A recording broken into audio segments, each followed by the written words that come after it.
You can?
Thank you very much. I thank all of you for being at this talk.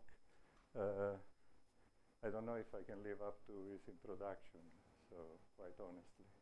But the title of my talk, this will be the first part of 2 lectures. The first one will be mostly on Sobolev inequalities, the second one on isoperimetric inequalities. And this will be for a class of non-local, both Sobolev and isoperimetric inequalities. And the models on which I will concentrate are very simple looking, but the inequalities are very challenging in many respects. And let me first start by thanking Agnid for his kind invitation and his very gracious hospitality. I was very fortunate to have him as a PhD student, and it's a very special pleasure for me now that I'm very, very old to sit in his office here at TIFF and listen to him explain to me lots of beautiful mathematical ideas that he continuously discusses. So it's a very special pleasure for me, very emotional also visit. I also want to thank Dean Gowda for making my visit possible. This is my first time to India, and I'm delighted to have this remarkable opportunity. So, as I said, I will present some very recent developments for a class of PDEs, which includes many models of interest in mathematics and physics. You will see that there are very different animals hiding into this single equation. And the results that I will discuss are contained in a series of recent works with Giulio Tralli. The prototype of these results, of these examples of equation, goes back to a very beautiful seminal note of Kolmogorov back in 1934 on Brownian motion, the theory of gases. And then 30 years later, Ormander generalized Kolmogorov's equation and used it as a prototype for one of his most fundamental results, the famous hypoellipticity paper in Acta Mathematica in 1967. So let me give you a list of the topics that I will discuss, a brief overview of the fractional calculus for the relevant operators, kind of Hardy-Littlewood theory, without really using the Hardy-Littlewood maximal function, so there will be a key Littlewood-Paley inequality at some point. Some non-local intrinsic Sobolev inequalities that will follow from part 1 and 2. And then in the following lecture, I will discuss a notion of non-local perimeter, mostly inspired to some beautiful work that Michel Ledoux did many years ago for classical heat equation. So, and there will be a new semigroup-based approach, which I hope it will entertain you a little bit, at least, to optimal non-local isoperimetric inequalities. So, Sobolev inequalities, as we all know, they occupy a central position in analysis, geometry, and physics, especially in questions of regularity, existence, blow-up arguments, compactness arguments. So typically in such a priori estimates, one is able to control a certain LQ norm of a derivative of a function in terms of an LP norm of derivatives of higher order. So, for instance, if I take a derivative of order 0, so you see here I have just a function, and I take the LQ norm of this function, this is controlled by LP norm of the gradient of f. And here it's very important that we are dealing with a situation in which we do have a gradient. As you will soon see, this situation is going to fade away in the background, and I will be dealing with a situation in which a gradient is not clearly identified. So, but returning to the classical setting, this inequality is true, as we all know, if and only if 1 over p minus 1 over q is equal to 1 over n. So that's the famous Hardy-Littlewood-Sobolev relationship. And the important fact, of course, is that if you go in this direction, then you see that the inequality, for this inequality to be true, one has to have this. And this just follows because of the interplay between dilations in Rn and the differential operator gradient. However, the non-trivial aspect of this inequality is the opposite implication, and that's the content of the famous Hardy-Littlewood-Sobolev theorem. So this theorem, written on a star here, states that the W1P is embedded continuously into LQ, provided that Q is decided by this relationship. So I have already talked about this. So let me talk about the geometric case. That inequality was proved in the early 30s by Sobolev, the one that I wrote on the blackboard, and was proved by Hardy and Littlewood in the case n equal to 1. Only in the case in which p is strictly bigger than 1. Then subsequently, Gagnardo and Nirenberg, independently in the early 50s, gave a proof of the case p equal to 1 by a very clever interpolation estimate. And so they showed the p equal to 1 case that if you write down the relation 1 over p minus 1, let me put it on the blackboard once and for all. So we'll remember it.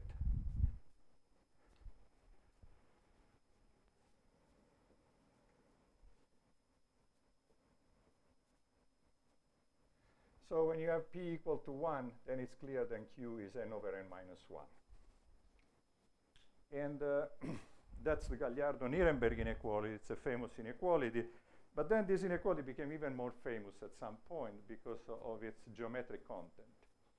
So in fact, in the 60s, in the early 60s, Vladimir Mazia independently and Fleming and Rischel on the other side noted that a stronger result is true, namely the space of BV function, which is a larger space than W11, and which is very important in the development of the study, for instance, of minimal surfaces, is continuously embedded into ln over n minus 1.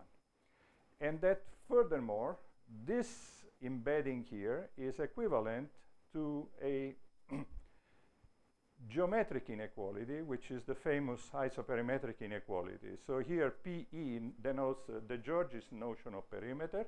I will quickly write it here. The original notion of perimeter of de Giorgi was this one. So you take a bounded measurable set, and then you say that it has finite perimeter if this object here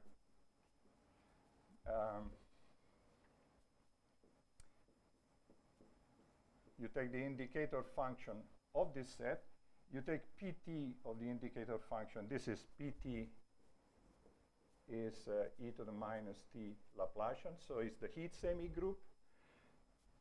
Then you take the gradient. You can show very easily using the semigroup property that this function as a function of t is a monotonic function, and therefore that limit always exists, finite or infinite. If it is finite, so if this limit is finite, then you say that this quantity is the perimeter of E.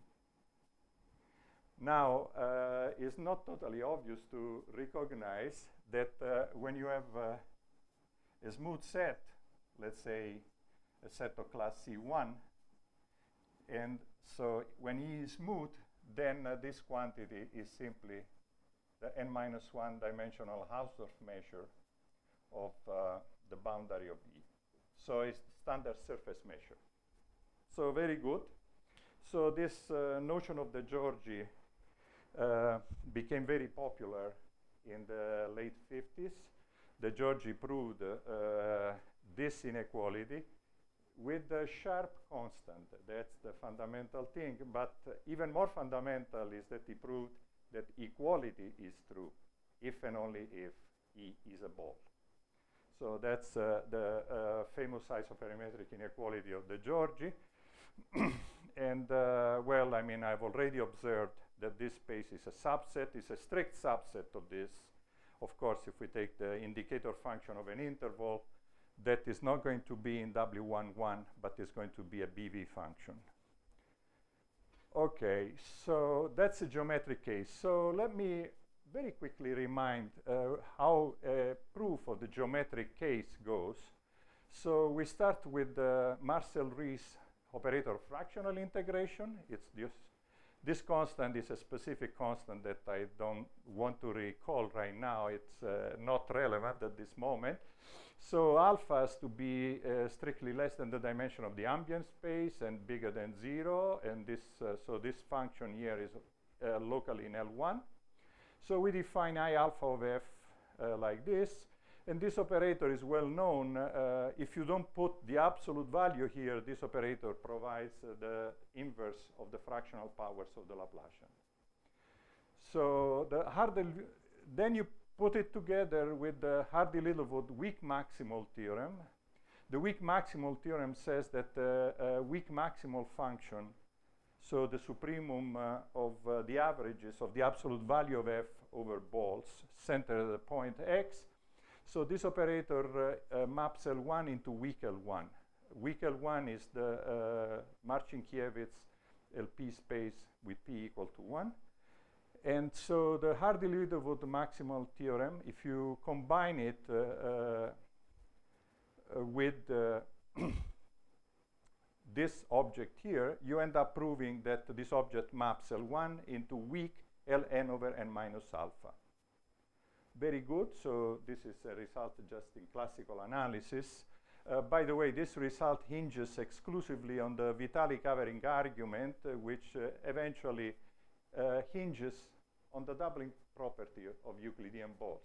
So if you take a Euclidean ball, it's trivial, of course, that you take the measure of that ball that equals 2 to the n times the measure of twice the ball is equal 2 to the n times the measure of the ball. That's called doubling property. This property plays a pervasive role in analysis within an inequality. It's called the doubling condition. And that doubling condition allows for Vitali covering theorem. And with Vitali covering theorem, you can prove that this object maps L1 into weak Ln over n minus alpha. Now, if you specialize this to alpha equal to 1, so you have n minus 1 here, then the alpha equal to 1 case of this theorem here, or here there is I1 maps L1. So sorry, there is a typo there.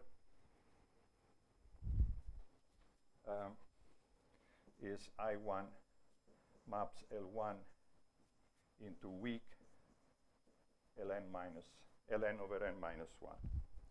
So if you combine that result with a classical representation inequality for arbitrary C01 function that just follows from integration by parts, essentially, from Gauss-Green theorem. So if you put these two things together, then you immediately prove that W11 is embedded into ln over n minus 1 weak. And then you say, uh-oh, wait a moment. I want to go into ln over n minus 1 strong, and I'm very far from home. What's going on? Well, it turns out that unexpectedly and remarkably, this weak inequality is in fact equivalent, because we are at the level p equal to 1, to the strong inequality through this isoperimetric inequality. In other words, the weak inequality implies the isoperimetric inequality. And so if you have a sharp constant in here, then you will have a sharp constant in here. And then in turn, the isoperimetric inequality combined with the coarea formula, with Federer's coarea formula that allows, that's essentially Cavalieri's principle, or depend on where you were born, probably. I call it Cavalieri's principle or Pappus theorem. In other words, Fubini's theorem. So then you end up proving, so from the isoperimetric inequality, you can prove using the coarea formula in a standard fashion nowadays, the strong inequality. And so just because you are at the level p equal to 1, the strong inequality is equivalent to the weak inequality. And that only happens for p equal 1, because there is geometry in the background. All right, so that's, I'm sorry for annoying you with this very classical stuff, but it's good to see what's going on here. So there are two things that are lurking in the background here. And one is this weak maximal theorem, which eventually hinges on the doubling property. The other thing that is really important is the presence of the gradient here. So you have some kind of variational structure. You're dealing, there is the Laplaces in the background, Laplace's operator.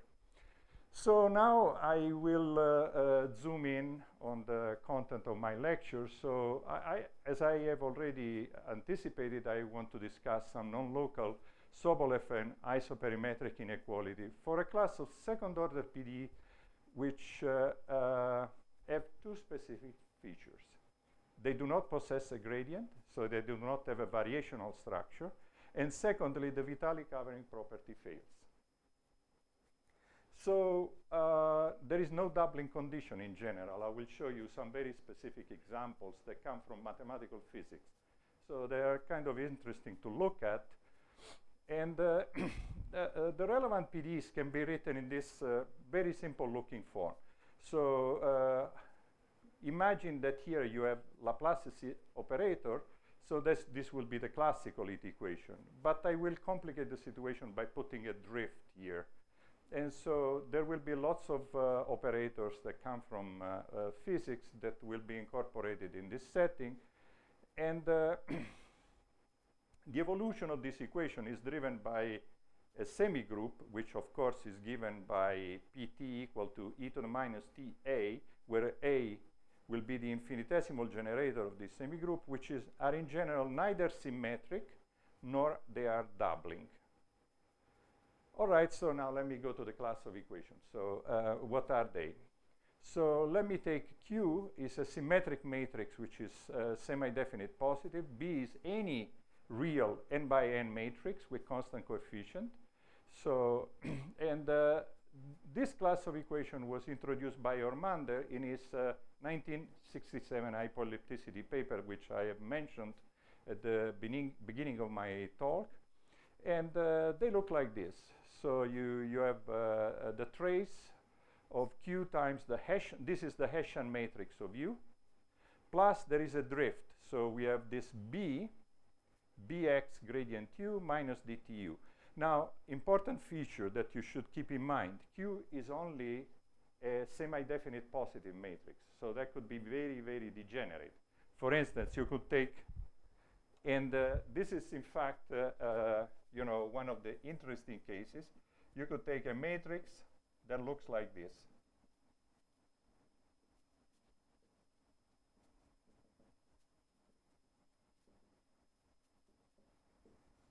Okay? So now, of course, life doesn't come for free. If you make the situation so bad that only one direction in Rn, you have control of the second derivative, so you have diffusion only in one direction, then how are you going to hope that there is any possibility of doing something with this equation? Well, the hope comes from Ormander's condition. So Ormander introduced what is dynamical systems or improbability, or it's called the covariance matrix, the so-called covariance matrix. So you take this matrix Q, it's right there in between, and then you take the flow of this matrix B, the drift matrix, and you multiply it left and right by these two matrices here, by these two exponential matrices. Then you integrate, and then you average it out. Notice that when t is equal to 0, so if you let t go to 0, that matrix will go to Q, which, as I just pointed out, is very degenerate. So the value at 0, at t equal to 0, that matrix is a bad idea. However, Ormander said that this operator here is hypoelliptic, and hypoelliptic here means that distributional solution of k of u equal to f are C infinity, so u is C infinity wherever f is C infinity. So if you start with a distributional solution of this equation, a solution in the distributional sense, that provided that the distribution in the right-hand side is a function somewhere and it is smooth, your solution to this equation is going to be smooth in that same set. So this is a fundamental property of Laplace's equation that goes back to, it's called the Weil's lemma for Laplace's equation, but since I'm from Italy, I have to call it Caccioppoli's lemma. It was Cacciopoli that first did it much, much earlier than Weil. Anyhow, so Ormander proved that this operator here is hypoelliptic if and only if kt is strictly positive definite. This matrix is always semi-positive definite, okay? But if it is strictly positive definite at one point, if it is at one point, it's going to be at every point. It's very easy to check it. Then this equation here is hypoelliptic in the sense that I've just specified. Well, I have already said that you know, the value at t equals 0 is completely bad because it gives us a very, very degenerate matrix. So now let me start with you know, obvious example.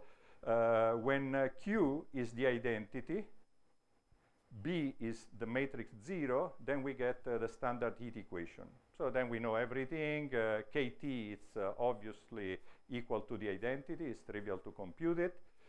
And a much more interesting example is when Q is the identity. So this is still non-degenerate because you see you have full control in all possible directions. You have the identity matrix.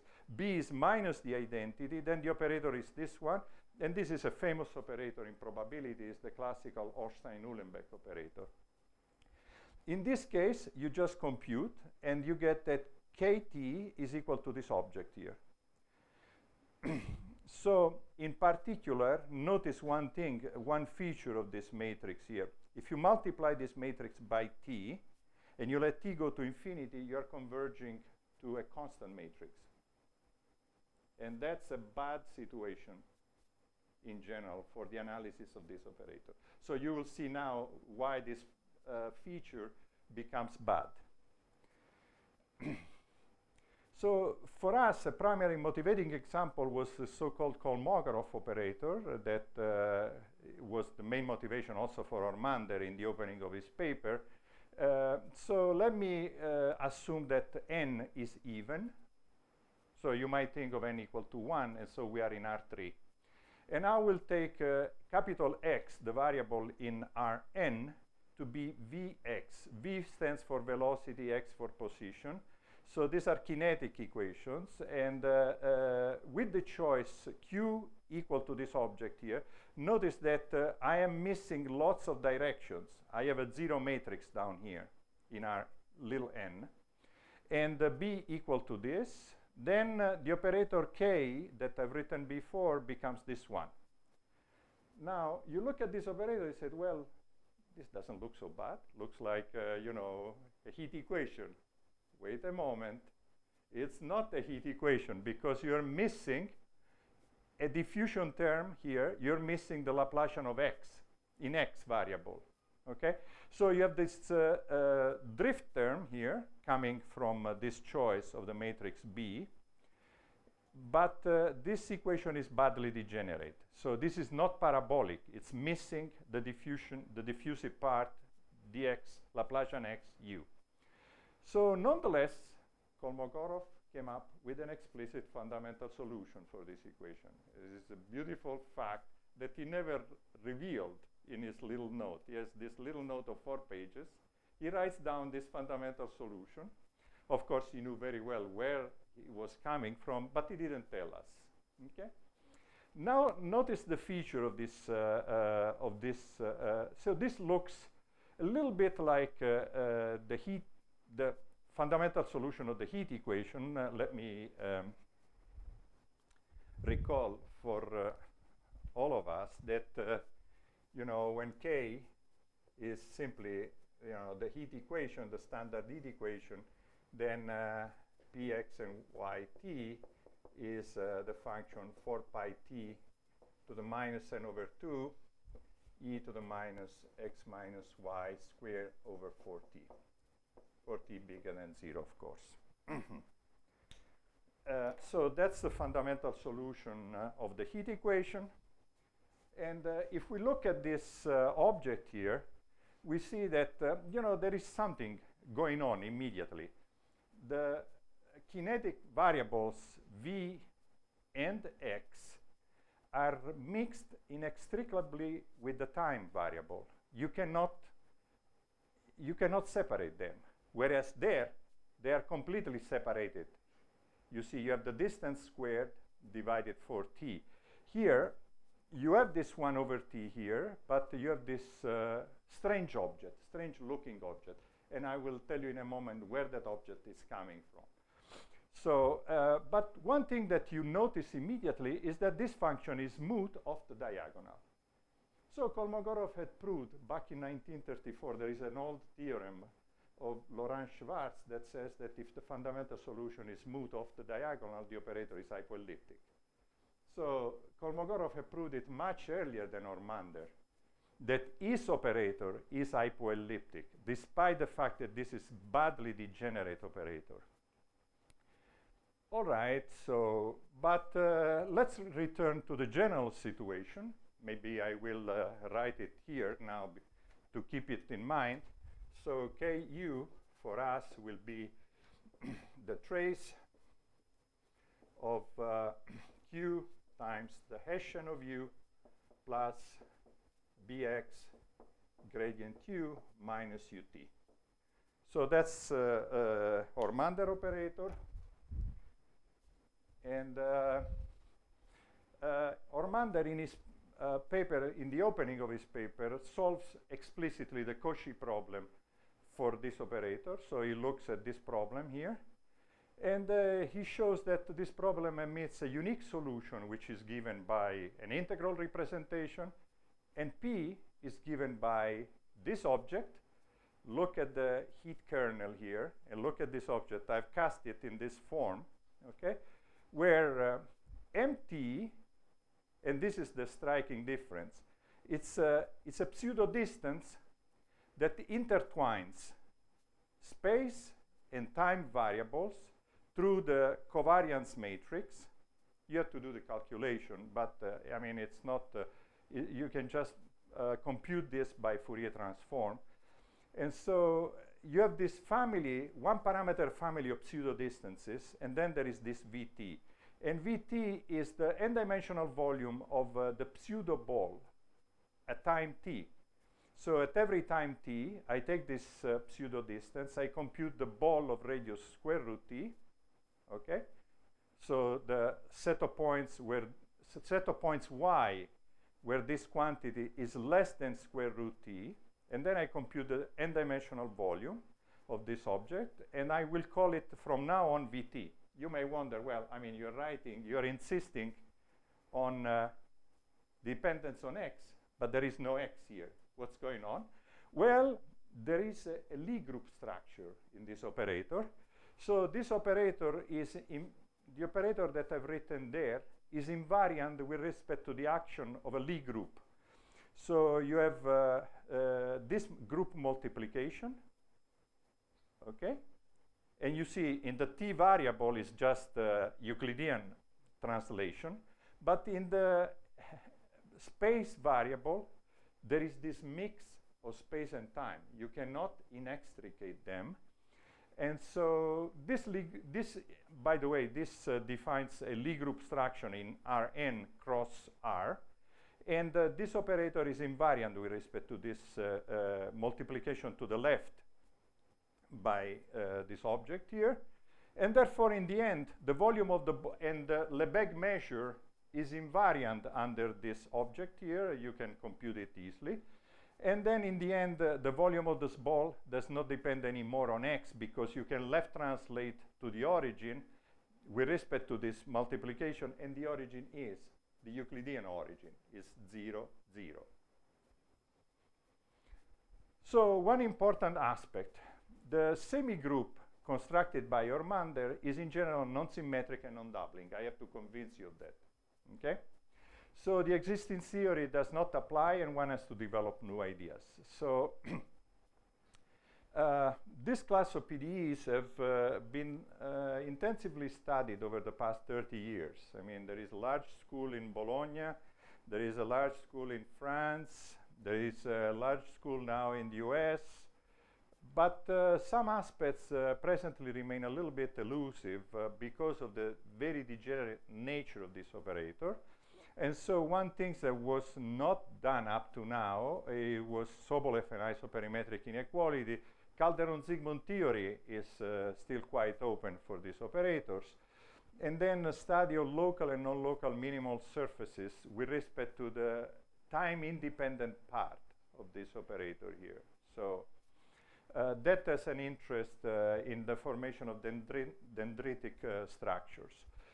So the difficulty with this hypoelliptic operator stems from the fact that the drift term, as I said, mixes the variables inextricably, and that complicates the geometry quite a bit. We have already seen this in the model of Kolmogorov in its probability transition kernel. So this intertwined geometry is kind of funny, because you will see it in the models. They mix the geometry, so they produce in Rn. The presence of the drift produces in Rn a geometry that looks very much like what happens when you pass in Riemannian geometry from negative curvature to positive curvature. And it's only the drift that decides everything. The matrix Q almost has no role other for the fact that it intervenes in the hypoellipticity condition. And you need that in order to get started. So in general, the volume function that I've written before, you know, the volume of the ball centered at x with radius square root t in the BT ball, pseudo ball, is not power-like and need not to be doubling.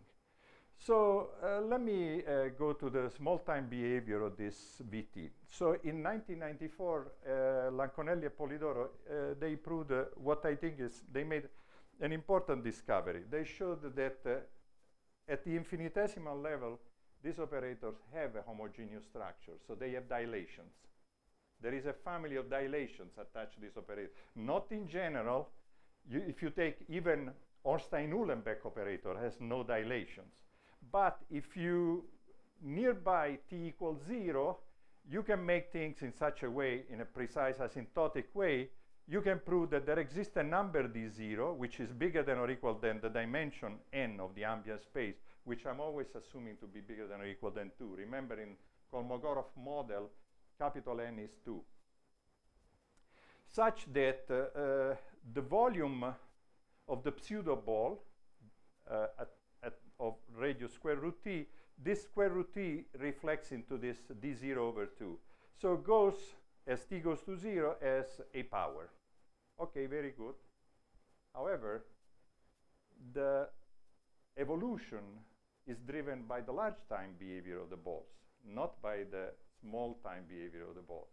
So we need to look at something else at this moment.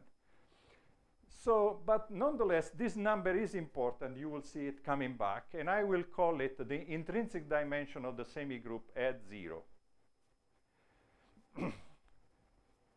As I said, from the point of view of Sobolev inequalities, what drives the evolution is the large time behavior of the volume function. And this was already evident in the pioneering works of Nick Varopoulos on Riemannian manifolds for symmetric semigroups.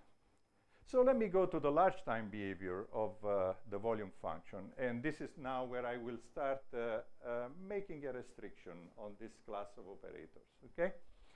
So we introduce a notion that plays a kind of central role in all of this. So we consider this set. The set of point numbers alpha bigger than 0 for which this integral, this is the volume function. So you give me an operator and I decide what the volume function is. It's a computation, okay? So if you give me explicitly matrices Q and B, in most cases, I will be able to compute explicitly this object here, okay? It's an exercise in linear algebra. So then you say, well, we're going to look at all alphas for which this integral is finite. All right, so let me tell you where this comes from. If, well, before I tell you where it comes from, let me call this number the supremum of this set. I will call it d infinity. Now, of course, this set could be empty, for instance. Let me show you an example in which that set is empty. Without further ado, as Agnit said, that example is Ornstein-Uhlenbeck operator. For Ornstein-Uhlenbeck operator, the set of numbers alpha, positive numbers alpha, for which this integral is finite, is empty. So if this set is empty, I will simply say that the dimension, the intrinsic dimension at infinity of the semigroup is 0. Otherwise, that number will be between 0 and less than or equal than infinity. And unfortunately, as you will see, there are examples in which d infinity is infinity. And there are examples in which d infinity is not bigger than the intrinsic dimension at 0. So there are lots of animals that I want to show you are hiding in this definition. So first of all, this is what I was saying before. Let me trace back to what I was saying before. If this volume function is power-like, always at infinity, then it's almost immediate to see that this sigma infinity is d. So that the supremum, so if v of t is like t to the d over 2, then the supremum of the alphas for which this integral is finite is exactly d. So that's where this definition comes from. But, you know, we will see that there are many, many possibilities for this number d infinity. And this number enters crucially in the possibility of inverting the fractional powers of the operator A, where I should say, I did not write it here, but so this is what I will be calling A of u. So A of u is, if you wish, the time-independent part of this evolution operator.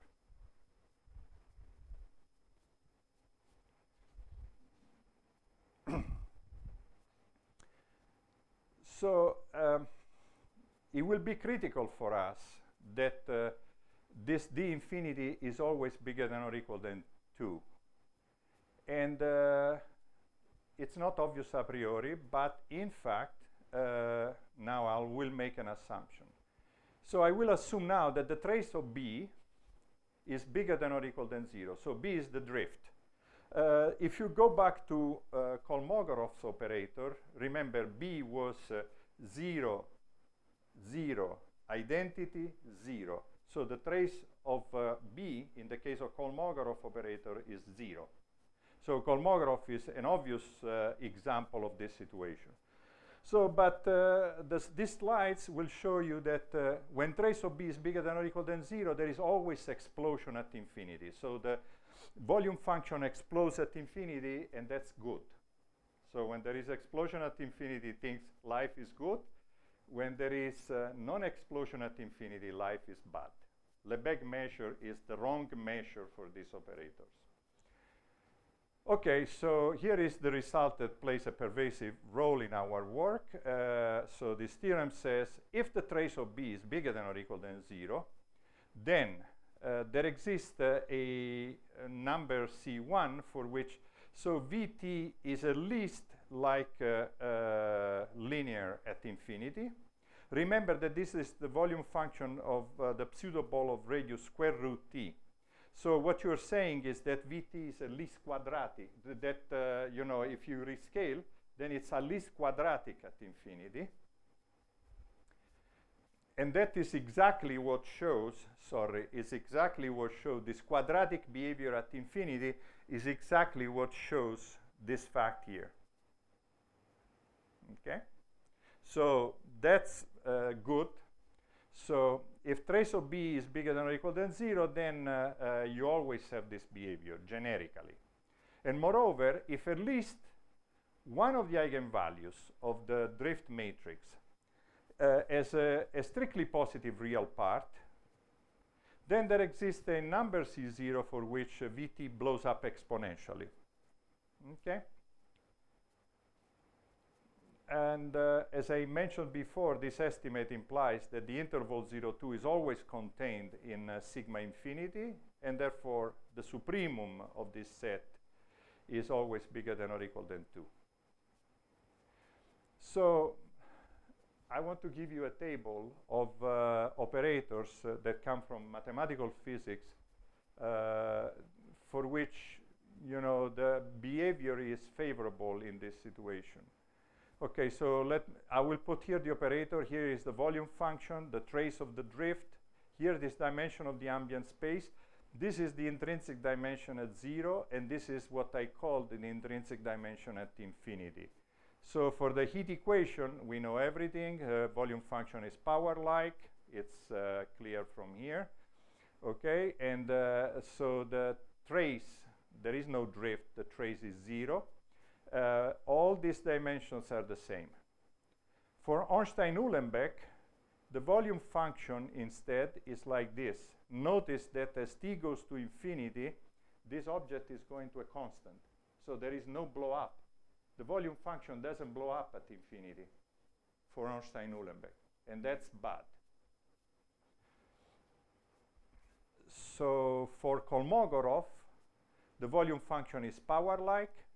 The presence of a power-like volume function should tell you that there are dilations involved with. I'm sorry, maybe it's, would it be possible to sharpen the image here? I don't know if you can all see, the numbers are probably very small, but so for Kolmogorov, besides numbers here, these are immaterial numbers, there is a t to the 2 little n. Okay, so the trace is 0, the dimension, I don't know if, I mean, maybe that this picture is off, I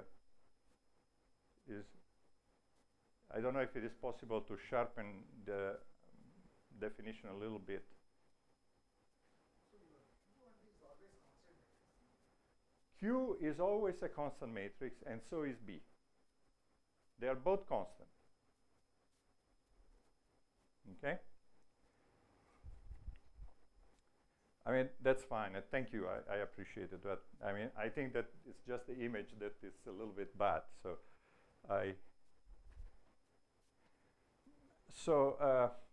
And then here there is Kramer's operator. This is an operator that is very famous in physics. It's a kind of Brownian motion with friction. Okay. So when you look at this operator, then the volume function is this one. Okay, so notice that you have a t square here. There is an oscillatory factor here, but you have a t square here. So this goes, the trace in this example, you have to write down the drift matrix, of course, and the trace, if you write down the drift matrix, you show that the trace is 0. The dimension of the ambient space is 2. The dimension at 0 is 4, but the dimension at infinity is smaller. This one is not good because for this one the trace is negative, so it does not fit into this theory here. This one is Kolmogorov with friction, okay? And notice that here instead the dimension at infinity is bigger than the dimension at 0 of the semigroup, and I'm sorry, the dimension at infinity is right here, is bigger, is definitely bigger, is plus infinity. So in this particular example, notice that the volume function is going exponentially at infinity. No doubling condition. So the measure of the ball of radius 2t is not controllable by the measure of the ball of radius t. No doubling condition. Okay, so so ultracontractivity is a very important property in the theory of semigroups, and you see it from the heat equation situation.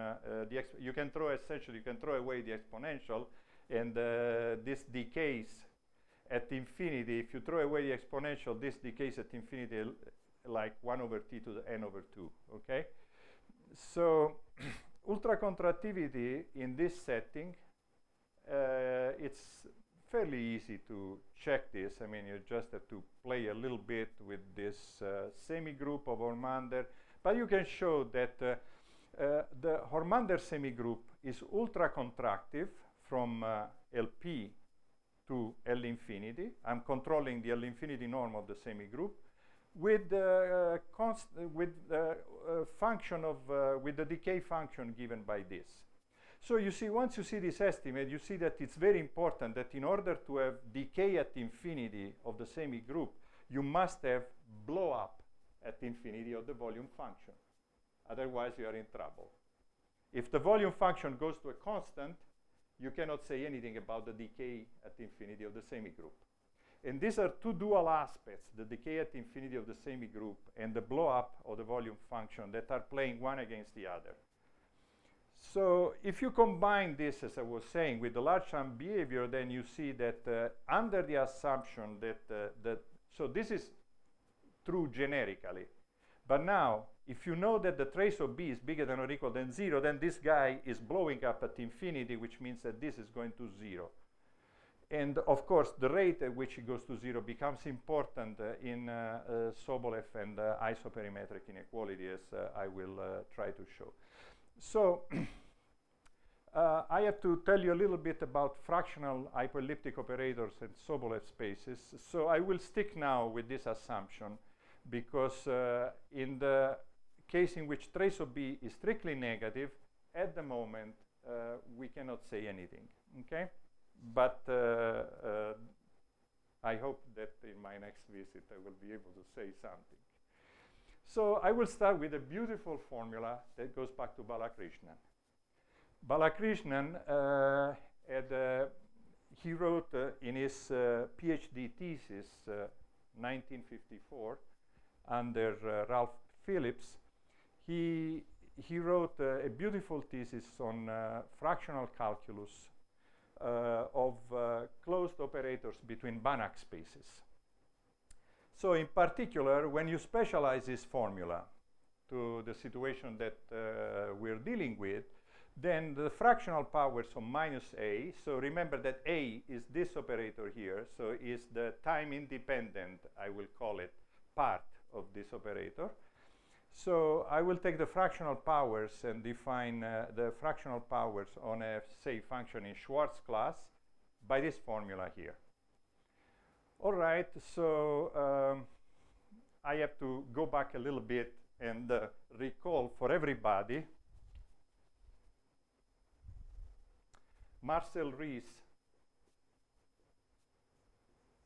definition of the fractional powers of the Laplacians. So Marcel-Rees definition of the fractional powers of the Laplacians, where here there is a constant, an explicit constant, which depends on the dimension and on S. So here, S is a number between 0 and 1. I don't know, can you all read here? I'm sorry, no. Oh, this takes me back to the usual thing. So somebody in the audience is doing this. Does this mean yes? Because, you know, I always say this story. I had this very smart student when a graduate student who was taking a course. I was teaching a course in a subject of which I was not an expert. And I was trying my hands.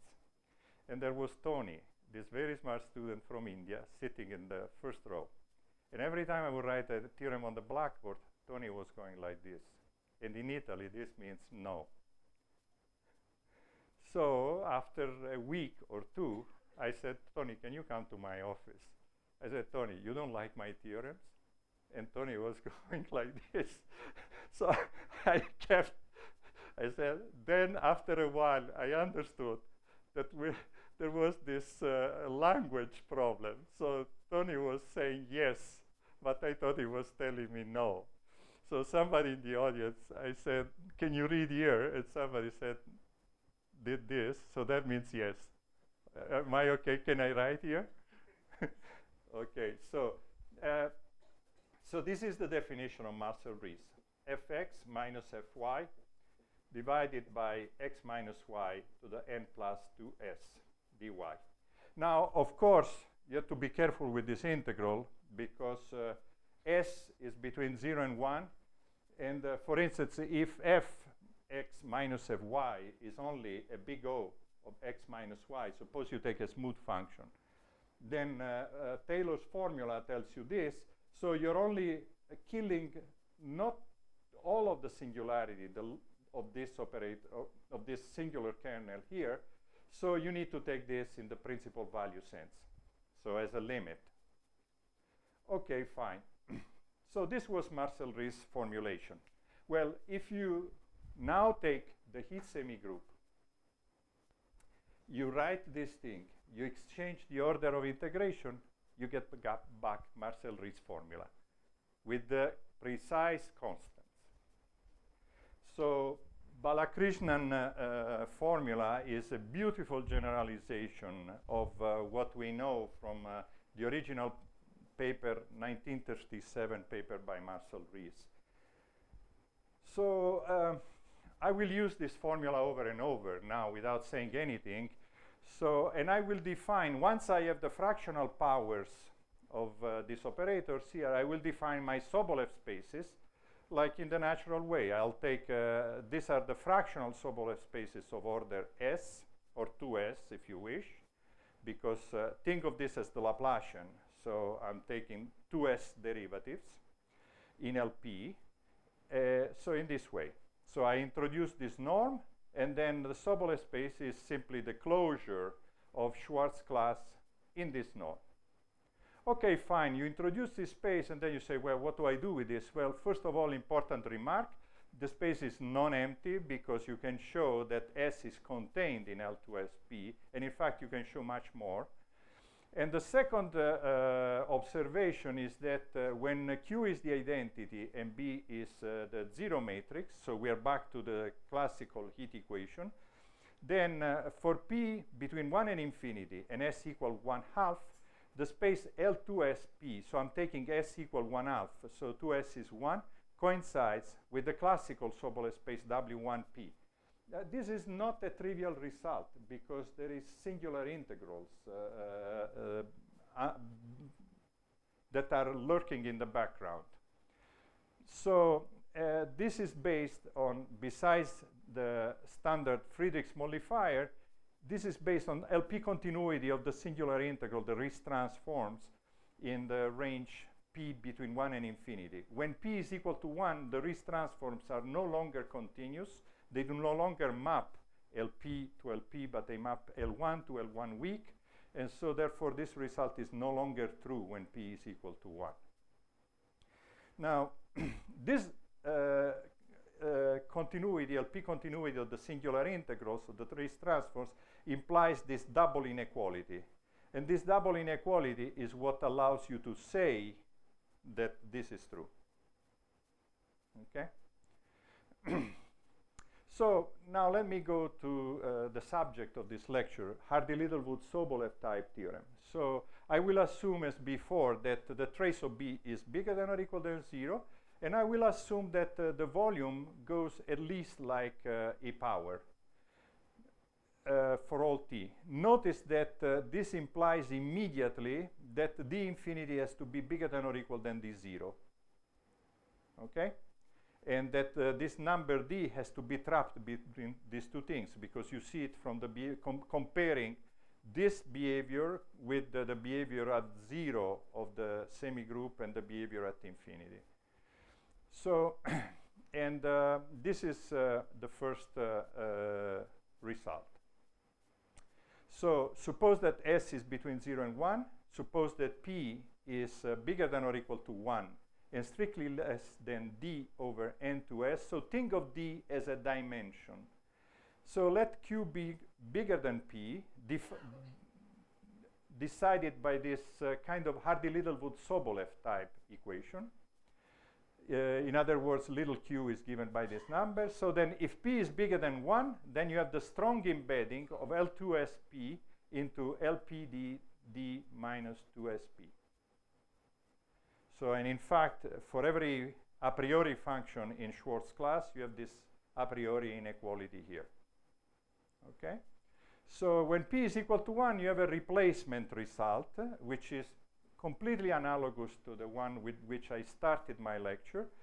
So if P is equal to 1, then L2S1 is embedded continuously into the weak Marcinkiewicz LD over D minus 2S space. Notice, if I could put, but I cannot, because I am at the level of P equal to 1, if I could put here 2S equal 1, I would recover precisely the embedding that I told you before at the very beginning, W11 embedded into Ln over n minus 1 weak. But I cannot do that. I cannot put S equal to 1 here. So I cannot put it right away, but unless I have this inequality going on. Okay? So there is a replacement result, which is this one. Okay, so now, as I said, you know, in the case in which, because of what I've observed before, this theorem contains the classical Hardy-Littlewood-Sobolev embedding theorem when you take Q equal to 0 and B Q equal to the identity and B equal to 0, so the classical heat equation. And in the case of Kolmogorov equation with friction, we know that D infinity is infinity, and so the volume is not doubling. So, but that, as in geometry, negative curvature, this is exactly what happens in Riemannian geometry when the Ricci tensor is negative. Then we get the Sobolev embedding of W of L1P into any LQ. I've written LP, but I'm sorry for the confusion. This should be Q. So this case here, the case in which we have Kolmogorov equation with friction, corresponds to what happens in Riemannian geometry in the negative curvature case. There is a missing case here, right? Because I told you before that this condition forces this inequality here. So forces d infinity to be bigger than or equal than d0, but I showed you before with examples that d0 could be strictly bigger than d infinity in the case of Kramer's operator. So what happens in that case? Well, in that case, there is a replacement result, which is a bit technical. You have to assume, first of all, the natural assumption now is this one. And then you have a corresponding embedding theorem that it's not worth stating here, it's technical. So, but it's what it has to be. It's a sharp result. So my time is up, right? And I will not able to tell you more than this because I don't want to abuse of your gracious patience. Thank you, and I will continue next lecture.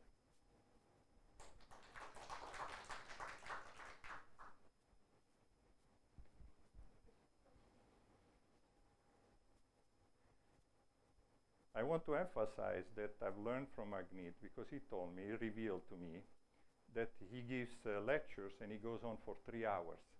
I said, you are abusing the audience. I mean, and so I stopped, I hope, at the right time.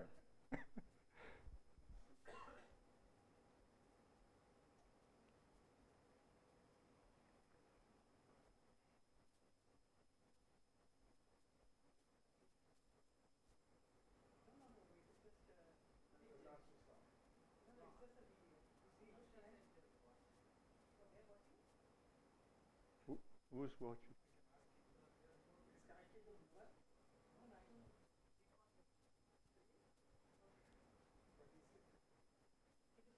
You scared me, Karim, when you said that they are watching. I said, who's watching?